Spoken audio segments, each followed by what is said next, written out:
कि अभी राज्यसभा में तो मेजोरिटी थी इनके पास, वहां पर बिल पास किया है, अभी लोकसभा के अंदर आया है, बिल लाएंगे, चर्चा होगा, चर्चा तो करना पड़ेगा ना बिल के ऊपर, उसके बाद में टिप्पणी करेंगे चर्चा के बाद में। आपकी आपत्ति है इस बिल के ऊपर? आपके क्या राय है?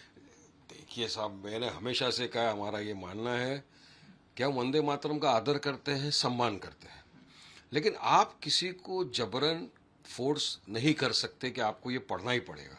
आपने नहीं पढ़ा तो आप एंटी नेशनल हो गए, आप पेट्रियोटिक नहीं रहे। ये जो भाजपा और आरएसएस वाले बोलते हैं ना, ये सरासर गलत बात है। देखिए, वंदे मातरम के अंदर कुछ ऐसी पंक्तियां हैं जो एक मुसलमान नहीं बोल सकता, वो पंक्तियां, वो शिर्क गिना जाता है, गुनाह में आ जाता है कि मुसलमान का ईमान किस चीज के ऊपर है, हम सिर्फ अल्लाह की वंदना करते हैं। मगर इसमें ऐसी पंक्तियां है, वो बोलेगा तो मुसलमान में शिर्क में आ जाता है, आप फोर्स नहीं कर सकते है ना। अब इतना ही नहीं, आप मुझे बताइए, मार्च 2026 का सुप्रीम कोर्ट का मैं आपको जजमेंट बताता हूं वंदे मातरम पे, जिसमें एक प्ली फाइल करी गई थी मिनिस्ट्री ऑफ होम अफेयर्स द्वारा। उसमें सुप्रीम कोर्ट ने साफ कहा है कि कंपल्शन और पेनल्टी नहीं दे सकते अगर कोई नहीं पढ़ा तो। उसमें सुप्रीम कोर्ट ने उसमें कंसिस्टेंटली बताया है कि article 51A of the constitution which deals with fundamental duties only refers to the national anthem and the national flag, not the national song. Vande Mataram national song है. Therefore, participation in singing Vande Mataram remains a matter of individual conscience rather than a legally enforceable obligation. यानी आप किसी को जबरन नहीं बोल सकते कि आपको ये बोलना ही पड़ेगा। सुप्रीम कोर्ट ने बोला है, अभी का रिसेंट जजमेंट, उसके बावजूद इस तरह का बोलना कि नहीं आपको ये बोलना ही पड़ेगा, मैं समझता हूं सरासर। मेरे को आर्टिकल 25 to 28 संविधान का राइट टू प्रैक्टिस रिलीजन की इजाजत देता है। मैं मेरे रिलीजन प्रैक्टिस करूंगा, आप आपका रिलीजन प्रैक्टिस करो, आप मेरे इसमें इंटरफेयर नहीं करते, मैं आपके इसमें नहीं कर सकता। ये तो सेक्युलरिज्म की धारा है, गंगा जमनी तहजीबी का हम ये सबूत देते हैं। देश भर में डेमोक्रेसी है, ये संविधान को मानने वाले लोग हैं। अब चलिए, अगर मैं नहीं पढ़ा, जबरन आप मुझे बोले नहीं बोलना ही पड़ेगा, आप मेरे सर पे गन रख दो, आप बोलोगे फांसी पे चढ़ा दो वारिस पठान को, नहीं पड़ेगा तो आप क्या करेंगे? गोली मार देंगे मेरे को, फांसी पे चढ़ा देंगे, क्या कर देंगे? तो सरकार तो ये अभिव्यक्ता की जो आजादी है, जो संविधान ने दिया, वो छीनने की बात कर रही है। इसलिए हम बोलते हैं कि मैंडेटरी आप मत करिए। जब नेशनल एंथम पढ़ा जाता है, जन गण मन, हम गर्व के साथ, खुशी खुशी, दिल से, पूरे सम्मान के साथ पढ़ते हैं और अपने आप को गर्व महसूस करते हैं कि हम पक्के सच्चे भारतीय मुसलमान हैं। हमारा तिरंगा, नेशनल फ्लैग, जिसको अपमान आरएसएस ने किया था, जो आरएसएस 52 साल तक अपने हेडक्वार्टर पे तिरंगे को नहीं ले रहे, हम उस तिरंगे को हमारी आन बान जान समझते हैं, सैल्यूट मारते 10 बार तिरंगे को। ये हम नहीं बोलते। मुझे बताइए ना, आरएसएस के कितने लोगों ने वंदे मातरम पूरा पढ़ दिया जंग आजादी के टाइम? अभी बताइए ना मेरे को। तो आप सिर्फ एक ही चीज, मुसलमान है, नफरत फैलाओ, उसको जबरन फोर्स कराओ, ये नहीं कर सकते। डिक्टेटरशिप नहीं चलेगी भाई, लोकतंत्र है, संविधान है, डेमोक्रेसी है। इसलिए हमारा ये है कि आप किसी चीज को मैंडेटरी नहीं कर सकते।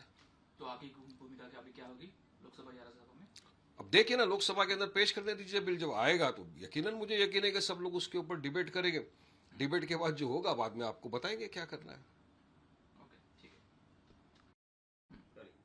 सर, 20 जुलाई को जिस तरह से दिल्ली में जंतर मंतर पे जो प्रोटेस्ट के लिए बैठे थे, उन पर जो लाठीचार्ज हुआ, उसको लेकर राहुल गांधी इनकी मांग है कि जिसने ऑर्डर दी उस पर पहले कार्रवाई की जाए। स्वयं गृह मंत्री अमित शाह, इन पर उनका टारगेट लग रहा है। आप क्या देखते हैं, कैसे देखते हैं? देखिए, जेनजी, स्टूडेंट, ये छात्र, ये हमारा देश का भविष्य है। ये अपने हक, इंसाफ, न्याय की लड़ाई के लिए जंतर मंतर के ऊपर संवैधानिक तरीके से, नॉन वायलेंट तरीके से प्रोटेस्ट कर रहे थे। 20 जुलाई के दिन हम तमाम ने, देश ने, दुनिया ने देखा कि किस बर्बरता के साथ वहां की पुलिस ने अत्याचार किया स्टूडेंटों के ऊपर। लाठीचार्ज आपने चलाया, किस तरह से माँ बहनों को, हमारी बहनों के साथ किस तरह से आपने दुर्व्यवहार किया। डंडे का हम सबने देखा किस तरह से आपने इस्तेमाल किया। आपने पैलेट गन का इस्तेमाल कर दिया, लड़के को दिखाया छर्रे लगे हुए हैं बॉडी के अंदर। इतना ही नहीं, बिहार में तो AK-47 अब लेके चले गए छात्राओं को मारने के लिए। वो देश का भविष्य है, हमारे छात्र है, हमारे बच्चे, आतंकवादी नहीं है वो, भारत माता के लाल है वो, उनको ऊपर आपने AK-47 चला दिया। तो तमाम बर्बरता किसके इशारे पे हुई? देश का होम मिनिस्टर कौन है? अमित शाह, मोटा भाई। जब हमेशा हर चीज का क्रेडिट अमित शाह लेते, तो इस चीज का भी उनको बताना चाहिए। पूरे जनता, पूरा देश ये जानना चाहता है कि किसके आदेश अनुसार इस तरह से लाठी चार्ज किया गया, पैलेट गन इस्तेमाल किया, AK-47 कौन लेकर गया? वो विपक्ष यही मांग रहा है। और अगर इस मांग को आप पूरा नहीं करते, आप कुछ बोलने को तैयार नहीं है, तो स्टूडेंट तो अकाउंटेबिलिटी फिक्स करना चाहता ना, ये तो भाई आप जवाब दीजिए ना। किसने इजाजत दिया था? कोई तो होगा जवाबदार कि बस किसी भी तरह पुलिस स्टेशन से आपने गन लेके चले गए और चला दिया, AK-47 लेके चला दिया। अरे हर चीज की एंट्री होती है, हर चीज के लिए परमिशन लेना पड़ता है। मैं क्रिमिनल लॉयर भी हूं, मुझे पता है। आप इस तरह से हमारे छात्राओं के ऊपर जो किया है, तो इसके लिए जवाबदारी फिक्स होना चाहिए। और जो गृह मंत्री है अमित शाह साहब, उनको इसकी जवाबदारी लेना चाहिए ना, कि आपके होते हुए या तो बताइए किसने आदेश दिया। डीएम ने आदेश दिया, उस पर कार्रवाई करिए। डीजीपी ने आदेश दिया, अगर उसके ऊपर कार्रवाई करिए। तो जिस किसी के भी आदेश के अनुसार इस तरह की बर्बरता अत्याचार हमारे जेनजी पर हुई है, उसको अकाउंटेबिलिटी लेते हुए रेजिग्नेशन देना चाहिए। एक लास्ट क्वेश्चन। अरे वो अब तक माफी कंगना राणावत जी ने अब तक माफी नहीं मांगी है। उनका जो स्टेटमेंट था गटर जनरेशन का, उस पर अभी भी वो अड़ी रही है और उनकी माफी नहीं आई। कैसे क्या है ये नाच गाने वालों को, है ना, शर्म हया नहीं होती बॉस। हाँ, कंगना रनावत ने हमारे पूरे भारत के युवा जैन जी, जो हमारे भारत का मुस्तकबिल है, जो भारत देश का फ्यूचर है, उसके बारे में इस तरह की भाषा का इस्तेमाल किया। गटर छाप किसको बोल रहे हो? अरे आप खुद गटर छाप हो, मैं बोल रहा हूं चलो आप गटर छाप हो। आपने वो बीजेपी के मंत्रियों के बयान देखे हैं क्या कभी? किस तरह से संसद में खड़े रहकर कट मुल्ला ये वो सब बोला गया था? वो कौन सी छाप की भाषा थी? कि वो गटर छाप नहीं था। अमित शाह खुद ने खड़े होकर सब संसद के अंदर क्या बोला है, किस तरह का अल्फाज इस्तेमाल किया था, वो बोलू साला बोला, कि वो कौन सी भाषा थी?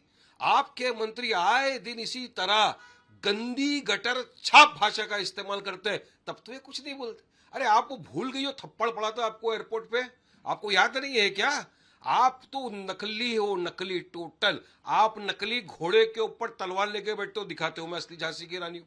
तो आपसे उम्मीद ही क्या करी जा सकती है? आप अपना समय नाच गाने में बिताइए, ये छोड़िए। आपको कोई घास नहीं डालता, इसलिए आप अपने आप का इंपॉर्टेंस दिखाने के लिए, लाइमलाइट में रहने के लिए इस तरह की बात करते हो। और मैं तो ये चाहूंगा कि कंगना रनावत को पूरे भारत देश के जेन जी के सामने आकर माफी मांगना चाहिए। माफी मांगो। और मोदी जी, इन जैसे सांसदों को जो आपने बिठा के रखा है, सर पे चढ़ा रखा है ना, इनको जमीन पर उतारिए। ये कोई होते नहीं है जो हमारे भारत के जेन जी का अपमान करे। समझाइए इनको, संभालिए इनको।